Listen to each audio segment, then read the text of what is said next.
All right, let's dive into something that's all around us, but we barely ever think about. South African National Standards, or SANS.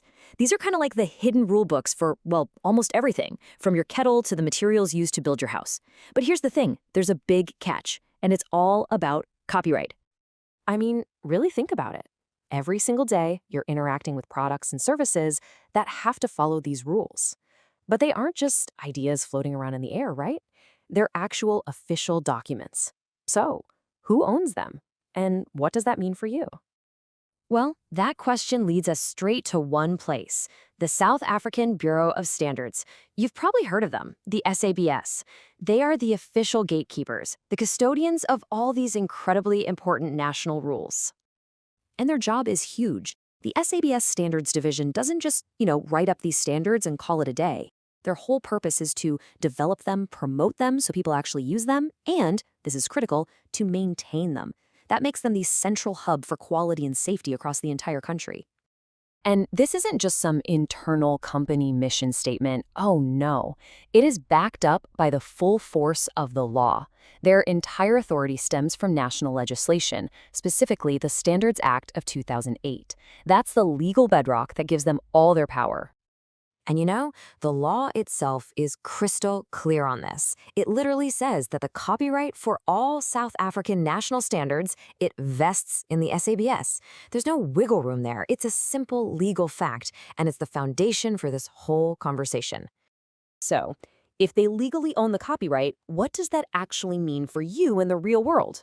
Well, it all boils down to one big, unmissable rule that anyone who ever touches one of these standards absolutely needs to know. To put it as simply as I can, you can't just hit copy on a SANS document and email it to your team. You can't upload a PDF to your company's shared drive. You have to treat these documents like protected intellectual property, because that's exactly what they are, just like a book you buy or a piece of software. The official language gets even more specific. It says no text can be copied, reproduced, stored, or transmitted. I mean, that covers pretty much everything you could possibly do to share a file, right? And it all comes down to those last four words, without prior written permission. And here's another key point. This isn't just about standards developed right here in South Africa.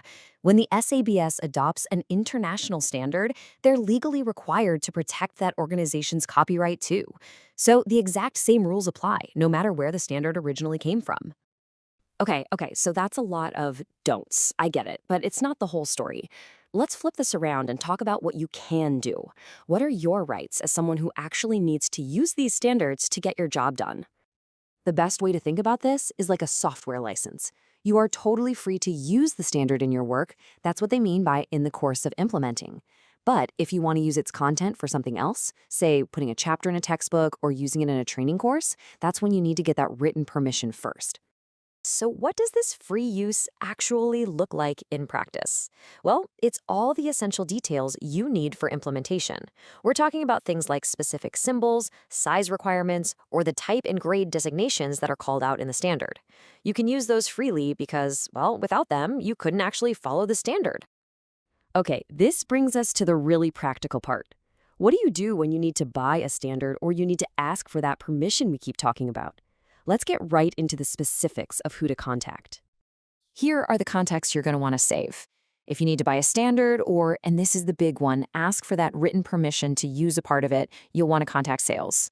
Just have a general question, the information line is your go-to. And of course, if you just want to buy a standard directly, you can head right over to their online store.